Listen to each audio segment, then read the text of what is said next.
La clé pour que le diable ne puisse plus te toucher. Proverbe chapitre 3, verset 25 nous dit, « Ce que je crains, c'est ce qui m'arrive.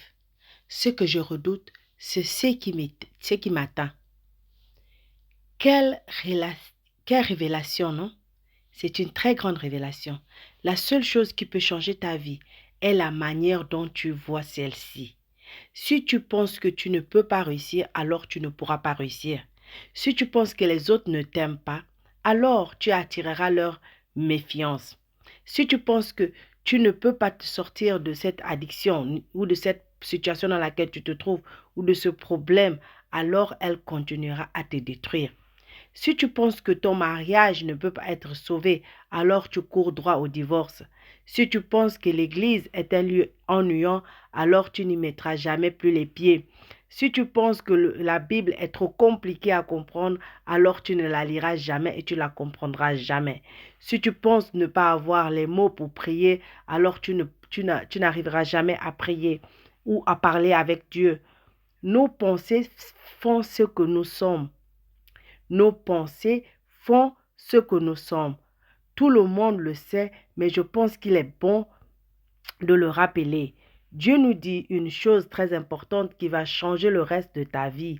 Dans Philippiens chapitre 4, verset 8, « Au reste, frères, que tout ce qui est vrai, tout ce qui est honorable, tout ce qui est juste, tout ce qui est pur, tout ce qui est aimable, tout ce qui mérite l'approbation, ce qui est vertueux et digne de louange, soit l'objet de vos pensées. » Remplis ton esprit de mots qui te permettront de changer la situation dans laquelle tu te trouves, de sortir d'une preuve, mais non plus des mots pour juger ou pour t'accabler dans cette même situation.